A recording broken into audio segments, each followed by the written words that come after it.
요한복음 20장 19절에서 23절 말씀. 요한복음 20장 19절에서 23절 말씀. 제가 한 절 읽고 여러분들이 한 절 읽고 마지막 절 함께 교독합니다. 이날 곧 안식 후 첫날 저녁 때에 제자들이 유대인들을 두려워하여 모인 곳의 문을 닫았더니 예수께서 오사 가운데 서서 이르시되 너희에게 평강이 있을지어다. 이 말씀하시고 손과 옆구리를 보이시니 제자들이 주를 보고 기뻐하더라. 예수께서 또 이르시되 너희에게 평강이 있을지어다. 아버지께서 나를 보내신 것 같이 나도 너희를 보내노라. 이 말씀을 하시고 그들을 향하사 숨을 내쉬며 이르시되 성령을 받으라. 함께 있습니다. 너희가 누구의 죄든지 사하면 사하여 줄 것이요 누구의 죄든지 그대로 두면 그대로 있으리라 하시니라. 아멘. 할렐루야. 하나님은 살아계십니다. 그분이 오늘도 저와 여러분 함께 하시는 분이심을 여러분 믿으시기 바랍니다. 우리 앞뒤 하고 인사합니다. 하나님 당신을 참 사랑하십니다. 하나님 당신을 참 사랑하십니다. 네, 그렇게 축복하며 인사하는 거예요. 하나님 당신을 통해 놀라운 일을 이루실 겁니다. 하나님 당신을 통해 놀라운 일을 이루실 겁니다. 아멘. 우리 한 번 더 인사할까요? 한 번 더 앞뒤 좌우로. 예수께서 부활하셨습니다. 시작. 예수께서 부활하셨습니다. 네, 아멘. 여러분 이 사실 믿으시기 바랍니다. 네, 주님이 부활하셨습니다. 여러분 기독교에서 이 부활이 없으면 기독교가 아닌 거예요. 예수의 부활이 있기 때문에 정말로 이렇게 우리가 하나님을 예배하고 찬양하며 하나님의 그 사랑을 우리가 먼저 받고 나누는 자의 길을 걸어갈 수가 있는 것입니다. 참 어려운 상황 속에서 우리가 지금 부활주의를 맞이했죠. 모이기 힘든 가운데 그래도 이 공간에서 이 자리에서 우리가 지금 예배할 수 있습니다. 이것 자체도 큰 은혜예요. 참 감사하죠. 바라기는 속히 우리가 다시 이제 프랑스 교회를 가서 하반기에는 함께 예배할 수 있으면 너무 좋겠다 이런 생각을 해봅니다. 여러분 1885년 4월 5일에 이제 거센 풍랑을 헤치고 한 척의 배가 인천 제물포항에 도착을 합니다. 1885년 4월 5일에 이때 이 단순한 입항이 아니었어요. 배가 들어오는 단순한 입항이 아니었습니다. 이 나라에 처음으로 복음이 들어오는 감격스러운 날이었어요. 이 나라는 바로 조선입니다. 조선이죠. 그때 그 배에 2명의 선교사가 타고 있었어요. 한 명은 언더우드 선교사였고 또 한 명은 아펜젤러 선교사였습니다. 근데 바로 그날이 1885년 4월 5일 그날이 부활절이었어요. 부활절.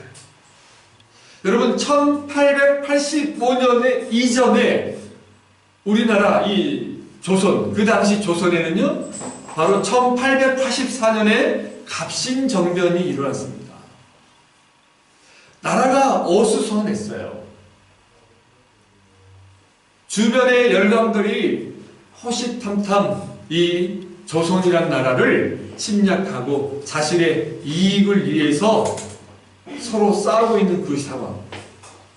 그 어려운 이 시절에 미국의 이 젊은 선교사들이 이 조선에 대한 소식을 듣고 그 땅에 하나님의 복음을 증거하기 위해서 이 미국의 젊은이들이 삶을 들이기로 작정을 하고 머나먼 여행을 한 거예요. 그리고 어렵게 인천 제물포항에 도착한 거예요. 그때 아펜젤러 선교사님은 그 본국의 첫 선교 편지를 보낼 때 이렇게 글을 써서 보냈습니다. 우리는 부활절에 이곳에 왔다. 그날 사망의 철창을 쳐부수고 부활하신 주님께서 조선의 결박을 끊어주시고 하나님의 자녀로 빛과 자유의 세계로 인도해 주시기를 기도했다. 여러분 생각해 보세요. 1885년 4월 5일에 제가 지금 여러분에게 이 이야기를 하기 전에 우리는 아무도 이런 생각을 해본 적이 없고 그 당시에 이름도 없이 빛도 없이 미국의 이 청년 젊은 선교사가 이 땅에 조선이라는 땅에 왔습니다. 누가 알아주겠어요? 물론 여러분 그 당시에 기록에 있겠죠. 서양인들이 복음을 들고 이 땅에 왔으니까. 그러나 여러분 그 사람의 발걸음이 그 아펜젤러 언더우드 선교사 그 가족에게 당장 무슨 유익이 있겠습니까? 사실 죽으러 온 거거든요. 그들이 앞으로 어떻게 살아갈지 알 수 없어요. 여러분 그 당시에 수많은 선교사들이 조선으로 왔어요. 일본을 통해서 중국을 통해서 넘어왔습니다. 근데 많은 선교사들이 자식을 잃는 아픔을 경험했어요. 왜 그러냐면 아이를 낳다가 젊은 선교사들이었어요. 아이를 낳다가 우리나라 이 풍토병 하수구 시설이 잘 되어 있었겠습니까? 정말 지저분한 그 풍토병에 의해서 많은 아이들이 출산 후에 얼마에 죽었습니다.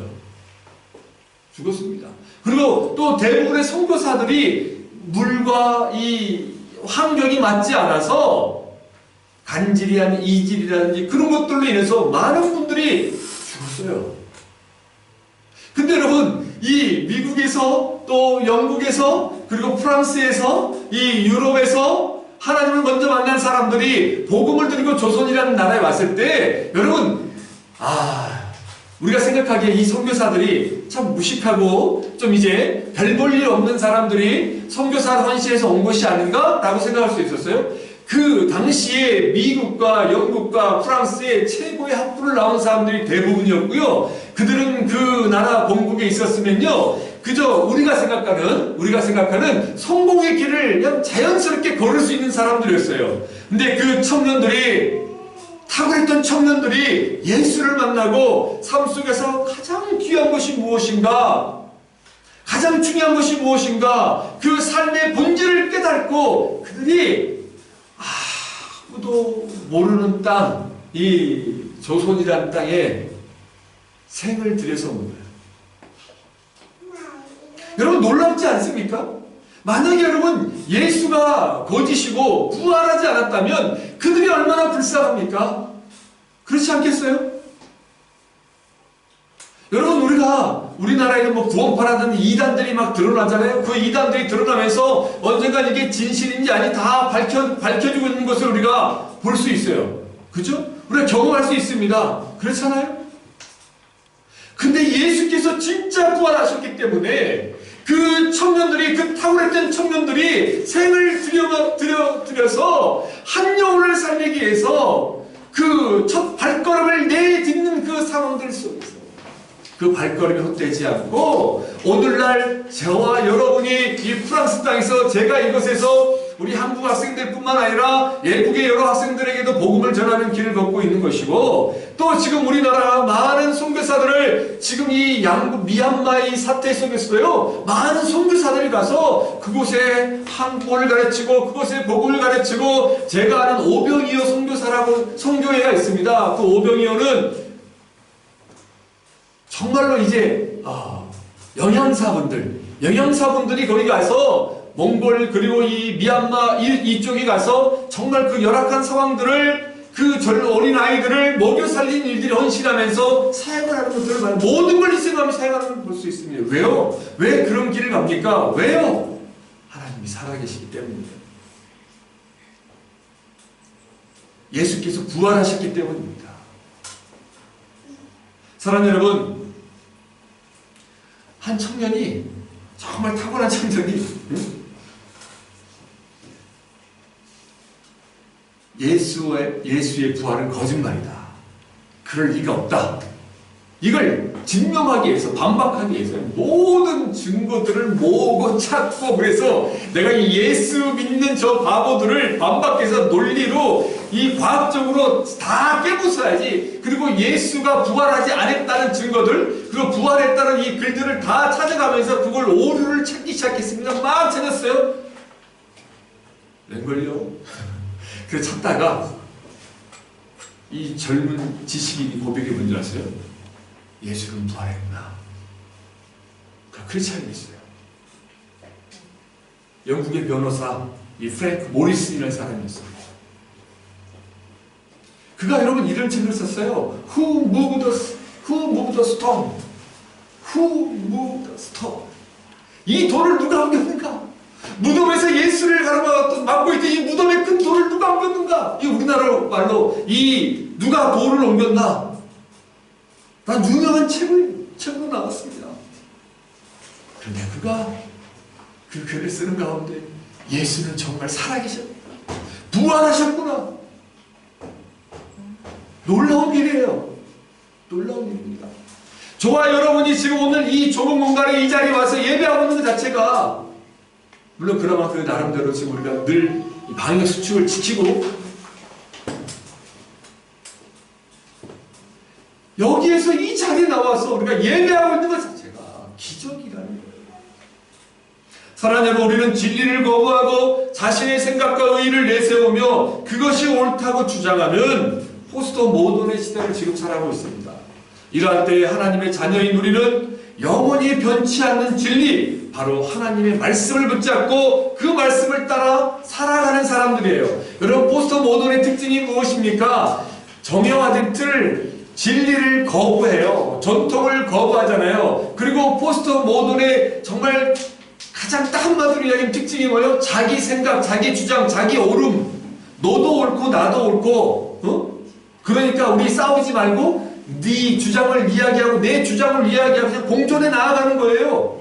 진리가 없어요. 우리가 전통을 이것이 옳다라고 이야기하면 우리가 어떻게 해요? 꼰대. 이것이 옳다 그러면 당신은 왜 이렇게 편협해? 당신만 옳다라고 왜 이야기해? 특히 프랑스가 뭡니까? 이 실존주의 철학, 이 철학의 중심지역인 이 나라인 프랑스에서 뭐예요?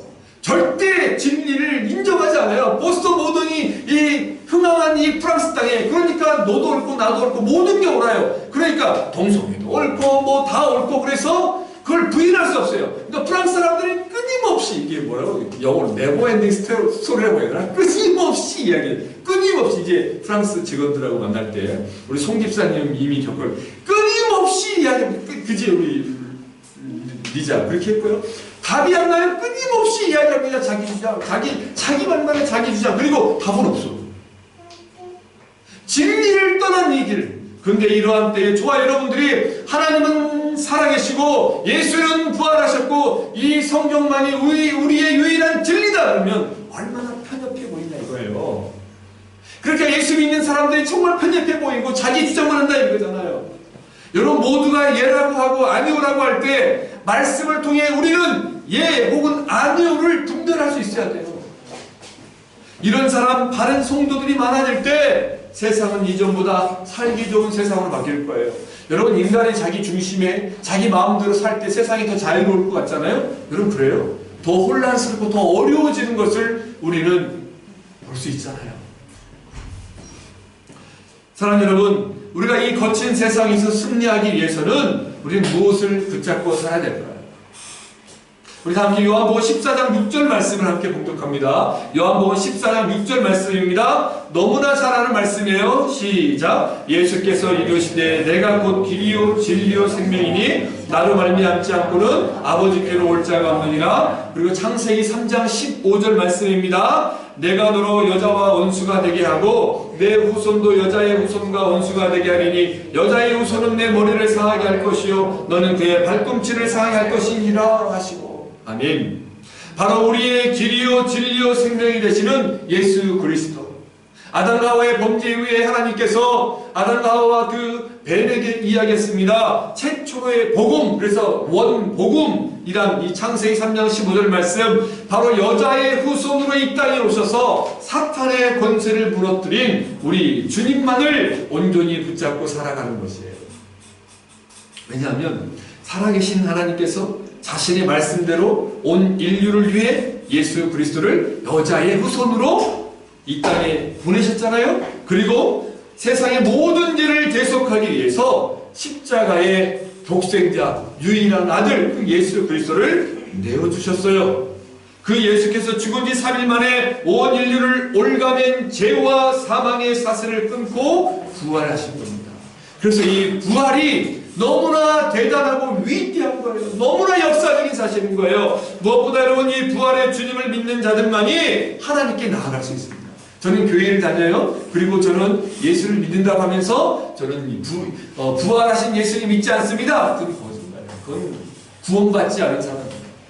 정말 구원받은 사람은 그 예수의 부활이 믿어지고 그 부활 때문에 저와 여러분이 이 자리에 있는 거예요. 한번 생각해 봤어요. 사랑하는 여러분. 이렇게 부활주일이 놀라운 축복이고 우리인데, 그래서 기독교의 예수의 부활이 없으면요, 기독교는 죽음의 종교예요. 기독교 자체가 존재하지 않습니다.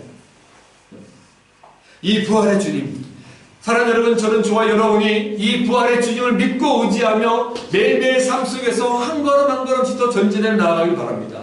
그때 우리 삶 속에서 두려움이 사라지는 거예요. 염려가 사라지는 거예요. 그때 이길 수 있는 거예요. 그리고 이제 부활의 주님이 우리에게 이야기합니다. 우리 요한복음 14장 16절 17절 말씀 함께 읽어봅니다. 시작. 내가 아버지께 구하겠으니 그가 또 다른 보혜사를 너희에게 주사 영원토록 너희와 함께 있게 하리니 그는 진리의 영이라 세상은 능히 그를 받지 못하나니 이는 그를 보지도 못하고 알지도 못함이라. 그러나 너희는 그를 아나니 그는 너희와 함께 구하시며 또 너희 속에 계시겠으니라. 아멘. 이 예수 그리스도께서 십자가에 달려 돌아가시기 전에 제자들에게 이야기합니다. 그분은 죽으러 오신 거 아니에요?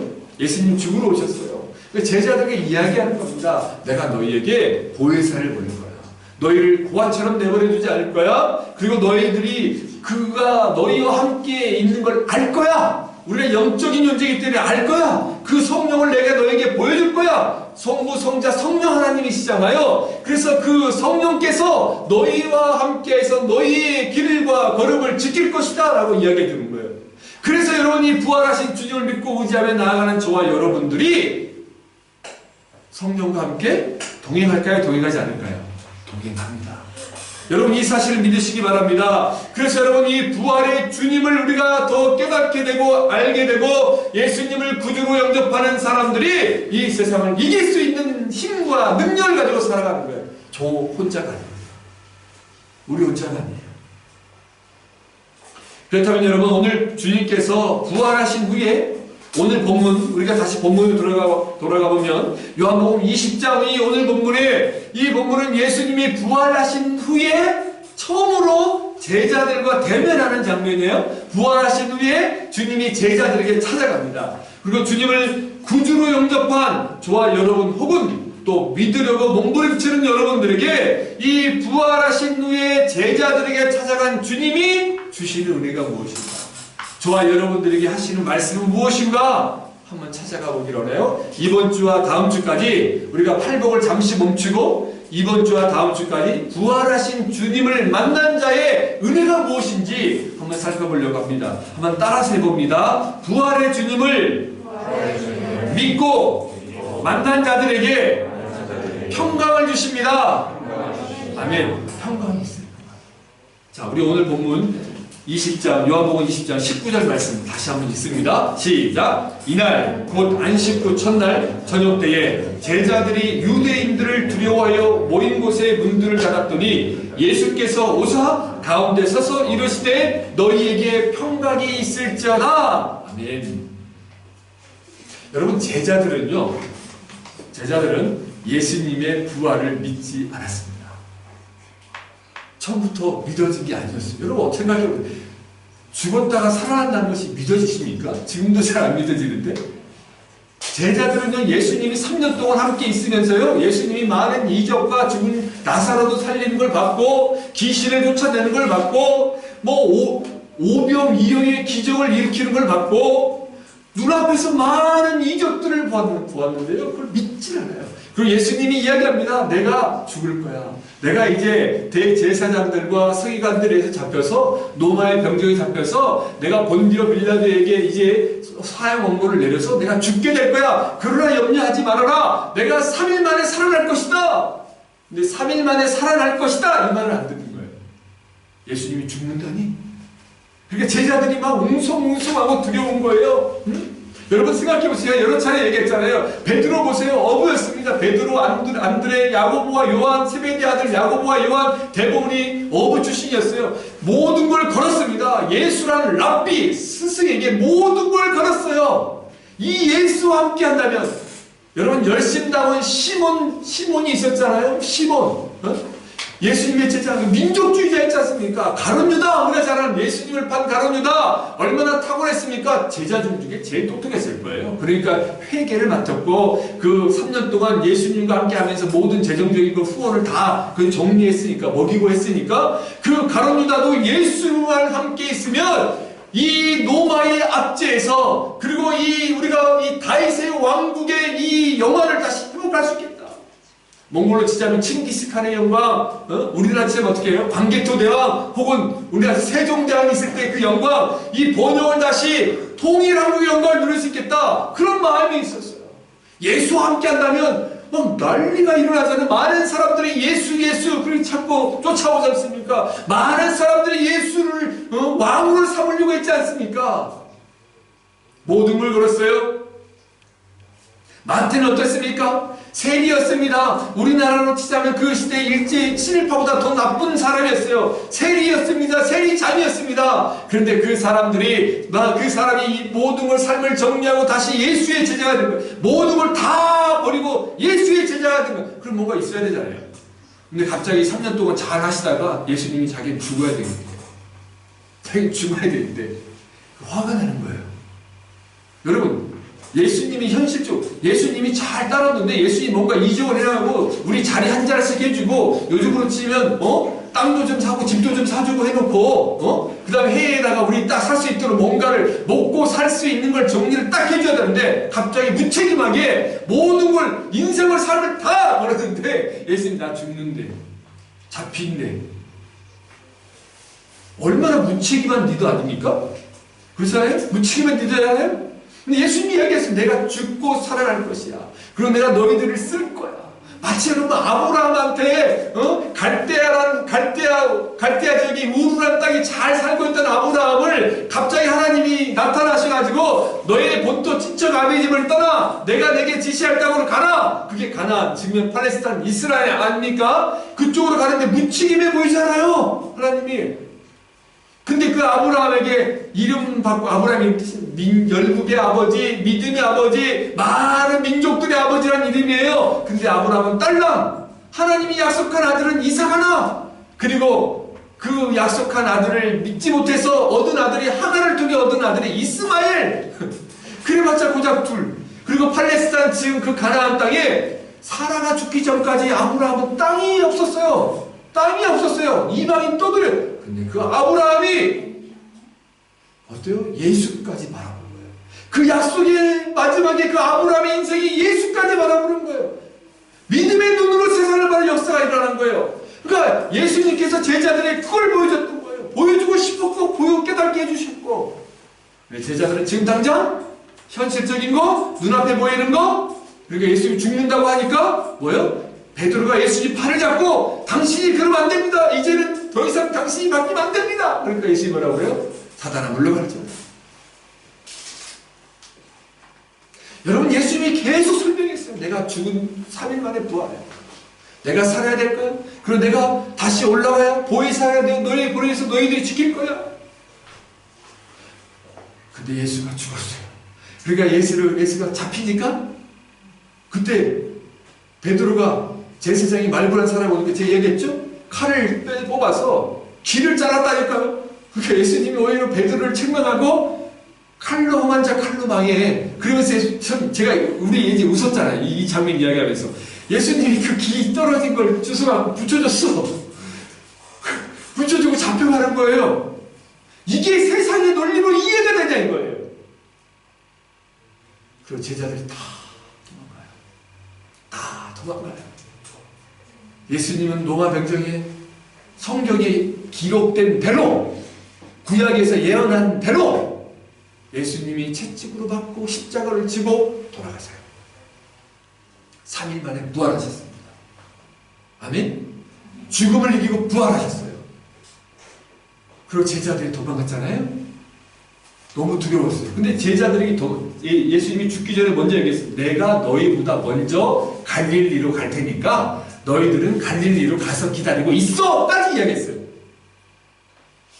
여러분, 오늘 우리가 오늘 본문 말고 동일한 내용이 담겨있는 마가복음 16장 10절 11절 보면요, 혹시 본문에 참고해 보시면 거기 제자들이 두려워서 믿지 않았어요. 예수의 부활을 믿지 않았습니다. 예수님 부활하시고 여인들에게 나타나서 부활을 전하라 그러니까 그 부활의 소식을 들은 제자들이 믿지를 않았어요. 그리고 오늘 본문에 요한복음 20장 19절로 돌아오면 그들이 뭐예요? 제자들이 유대인들을 두려워하여 모인 곳에 문을 뭐했다?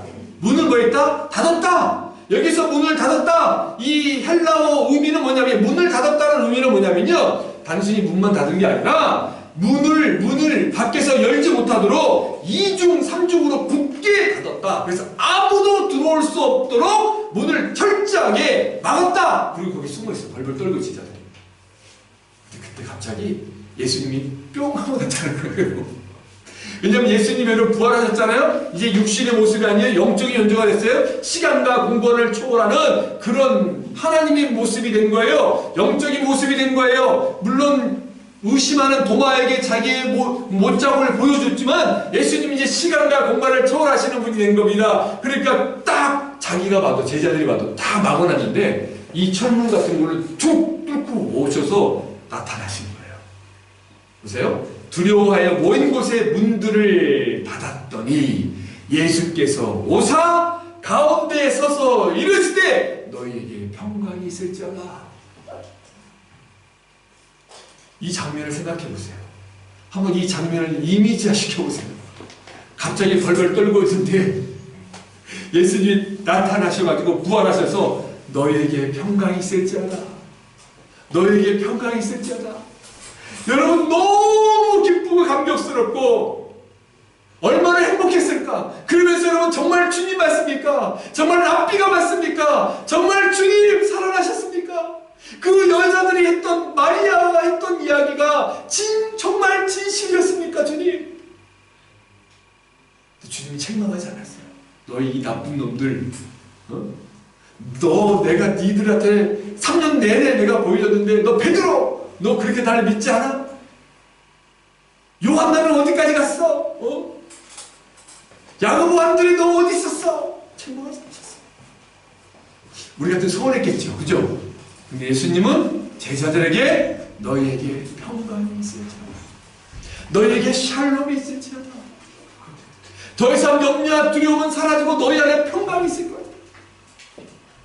사랑하는 여러분, 이거예요. 부활의 주님을 믿는 사람들, 정말 하나님을 믿는 사람들, 그들에게 평화가 있습니다. 그들에게 평강이 있습니다. 이게 성경에서 끊임없이 믿음의 사람들에게 하는 말이에요. 그러나 세상은 뭐예요? 끊임없이 염려가 있잖아요.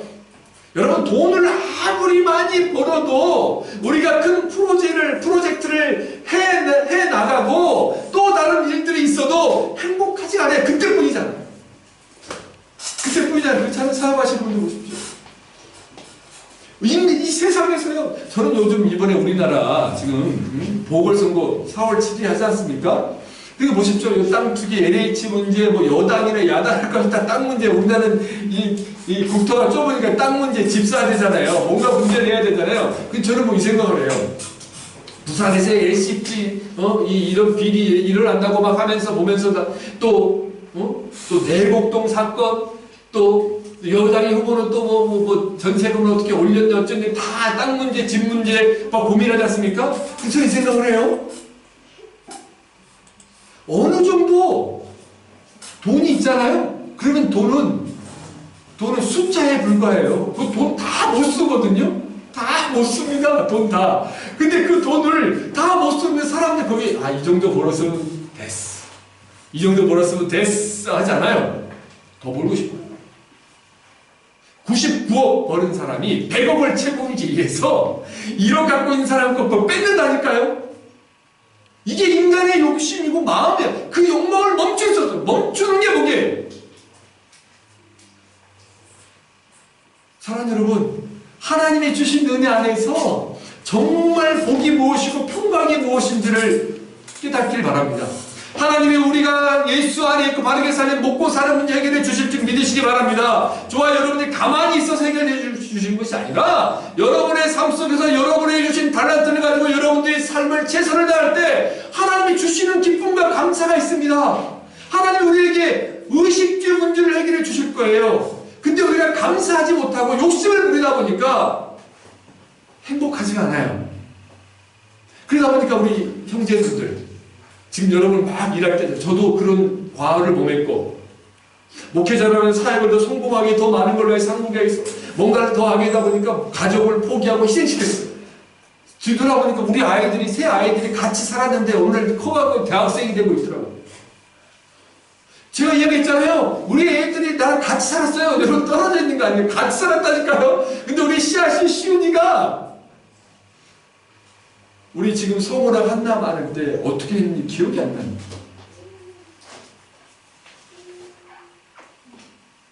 저한테 이야기한다. 뭐 하나님 저한테 이야기한다.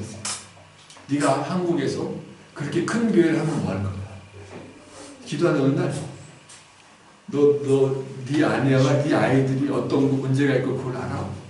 너 많은 성도들에게 복음을 전하고 몇천 명 막 사람들에게 막 설교를 하고 그래서 와 하면 당장 네 아내가 무엇 때문에 힘들어하고 네 아이들이 무엇을 아파하는가 또 그거 알아? 그러면서 우리는 가족을 희생시키고 다른 사람들과 복음을 전할 큰일을 한다. 여러분 진짜 기쁨과 감사와 행복이 무엇인지 알아요.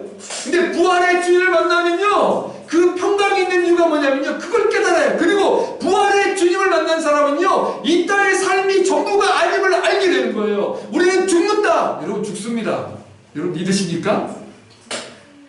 우리 효지자매 죽어요. 아멘입니까? 우리 효지자매가 뭐 불로장생할 것 같아요? 죽습니다. 우리는 죽어요. 그런데 여러분 우리는 죽음을 생각하지 않잖아요. 근데 여러분 왜 부활의 주님을 만나고 믿는 사람들에게 평강이 샬롬이 있는 줄 아세요? 죽음을 이기는 것을 경험하는 거예요. 그리고 이 땅의 삶의 전부가 아니라는 걸 믿는 거예요. 아는 거예요. 근데 많은 사람들이 이 땅의 삶이 영원할 것처럼 살잖아요. 영원할 것 살아요. 나중에 즐겨야지, 나중에 모아야지, 나중에 조금만 더. 그러니까 우리 저기 절대 그러지 마세요. 우리 효지자매한테 정호 엄마 1년만 기다려봐. 한 5년만 기다려봐. 내가 딱 해놓고 우리 나중에 유럽 여행 딱 가지고 그때 우리 중국에서 우리 황사바람 날렸던 거 그때 바쁠 때 우리가 한번 저렇게 한번 가보자. 베네치아도 가보고 어디도 가보고 어디도 가보고 당장 그냥 우리 저기 비질부터 가세요. 지금 당장. 우리가 삶이 이래요. 이 안에서 이 안에 기쁨과 감격을 우리는 죽음을 이긴 사람이에요. 그러니까 두려움이 없어요. 이번에 우리 장모님도 지난주에 얘기했잖아요. 여러분이 길을 잃어서 그래서 지금 이제 조금씩 호전돼 가는 것 같아요. 너무 감사하죠. 그래서 은퇴원 이후에도 힘들 것 같아요. 사모님이 이제 어떻게든 먼저 가려고 하는데 여러분 제가 장모님이 돌아가시는 거 저와 제 아내가 죽음이 두려운 게 아니에요. 제가 얘기했죠. 그저 갑자기 아무런 준비 없이 떠나보려는 것 같아서 그게 원통할 뿐이었지 한술할 뿐이지. 그래서 기도하는 하나님 죽음을 준비하고 다시 만날 수 있고 다시 제발 잘 헤어질 수 있도록 그걸 좀 더 기도한 거지. 그리 아니하실지라도 우리 천국에서 만납니다. 아멘.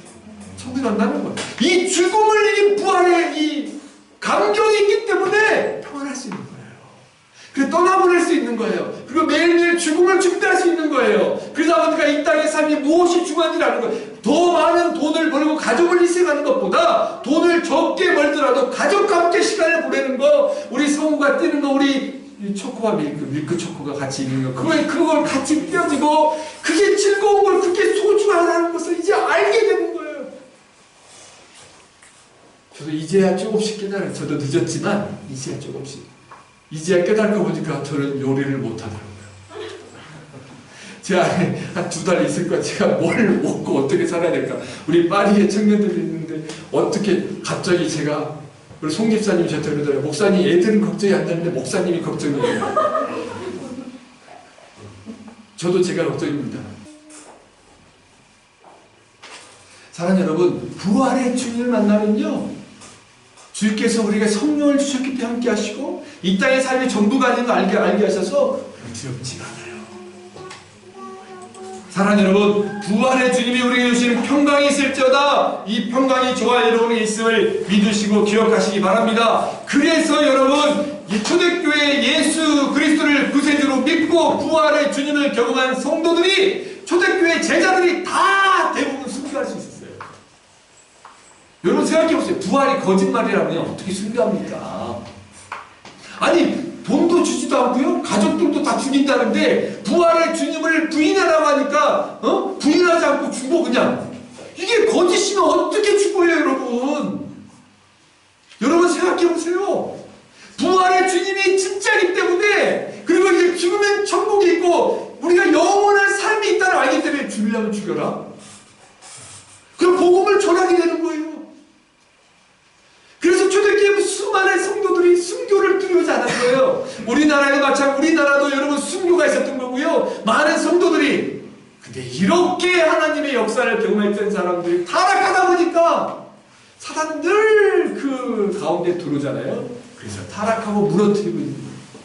그래서 사랑하는 여러분 기억하십시오. 부활의 주님을 믿고 만난 사람들에게 하나님이 주시는 평강이 있습니다. 그리고 부활의 주님을 믿고 만난 사람들에게 주님이 사명을 주세요. 기도하겠습니다.